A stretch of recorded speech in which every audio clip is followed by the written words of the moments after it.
none other than our guest speaker for tonight to tell about the history of Bhubaneswar Mandir, to tell about the history of Guruji, Shri, Prakash, Gossai.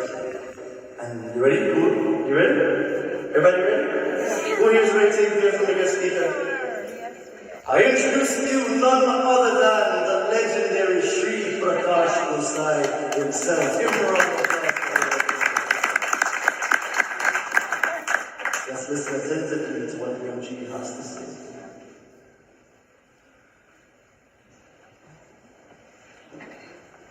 Actually, as I was born to trace the development, the journey of Prakash Gossai to this point.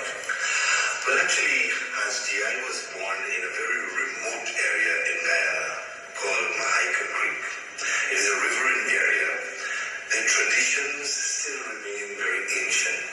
As a matter of fact, in my place of birth, there is still no electricity, no road. And we commute by boats. But it was a lovely life. It was very disciplined. My parents were very ardent Hindus. My father was a very good singer. And as a child growing up, not only did we pay attention to scholarship, but it was mandatory that we went to Hindi school. We were forced, as a matter of fact, sometimes, because as children we do not recognize the value in this.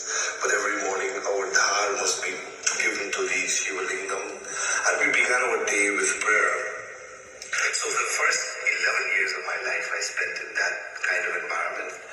Then for further education I came to the Georgetown, the capital, where I attended one of the top secondary schools. And I humbly say this morning I did very well at school. And after that I went to university. I graduated, I taught at university for about 3 years. In Guyana? In Guyana, yes. Before migrating to New York. In New York, there was this call. I must admit today, in Guyana when I left, I never had any kind of desire to be a pundit or to do anything religious to this extent. I loved singing bhajan from a very tender age, but that was it. I believed in God, I believed in my prayer, but I never thought I would be gotten so involved in the spread of Hinduism. But something happened to me in New York. I was alone for about 6 months. I was sponsored by the Board of Education for my immigration papers, and I had to be at home. And during this time, Al-Rahman came into my home. Up to today, no one knows from where it came, who brought it, but it appeared. And I thought that this was a signal for something. And it was then I started, because of the time available to me, I started to read the Ramayana. And my brother, I recognized that if at all man must succeed in this world, Ram Charitmanas must be part of his life. And I began to do a self-study of this text, and I realized that not only Hindus, the more I read of it and the more I look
this is the organization which I humbly head in New York City.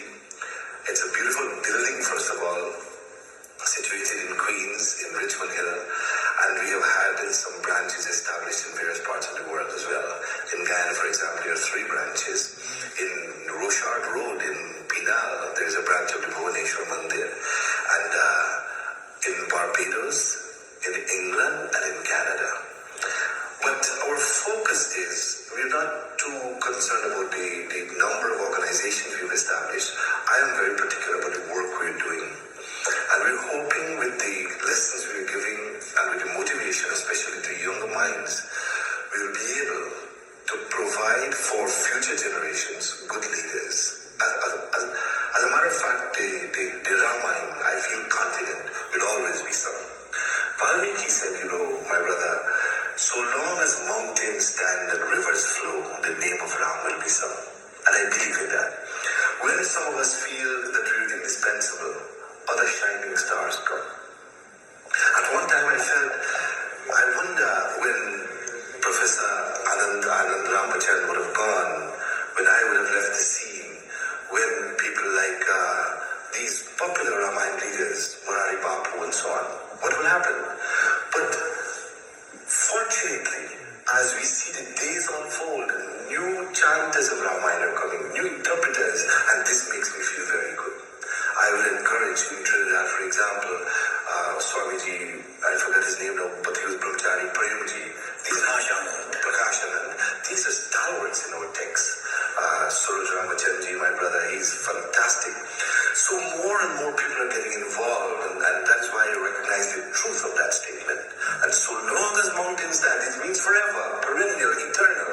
Ramcharitamanas will be going on. And what is more fascinating here in the contents of the book is, although we've been reading it for 160 years and more in these parts of the world, it seems as fresh and evergreen as ever.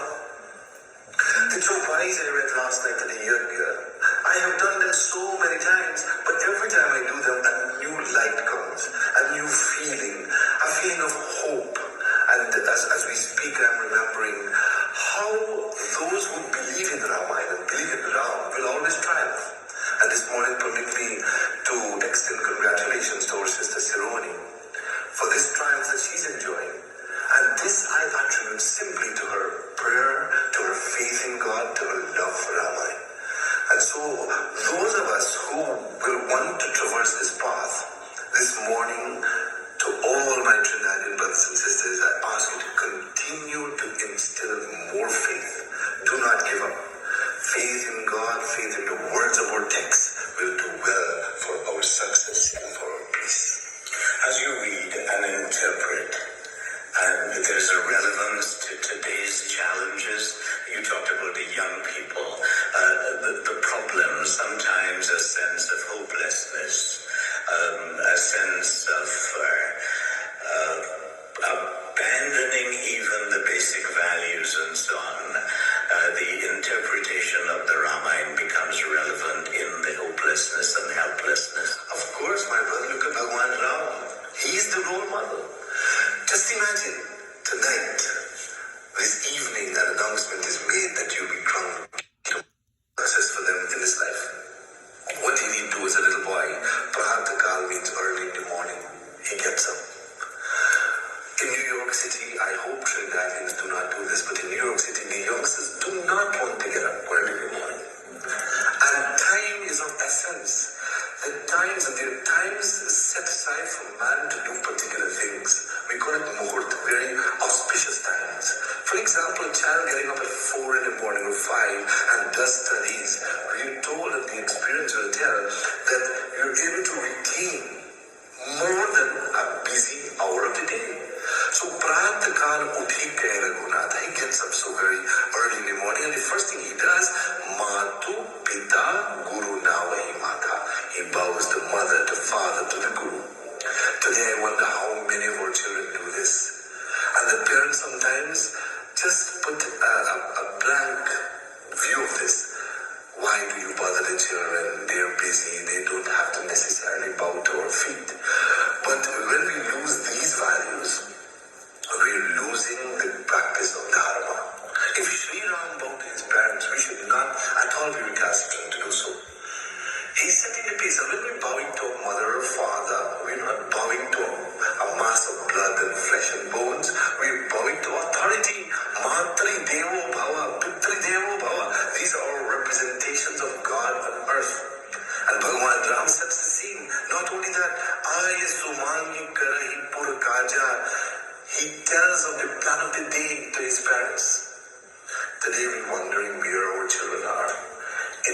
City, at 10 o'clock in the night, there's a newscast.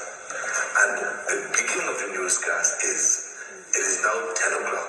Do you know where your children are?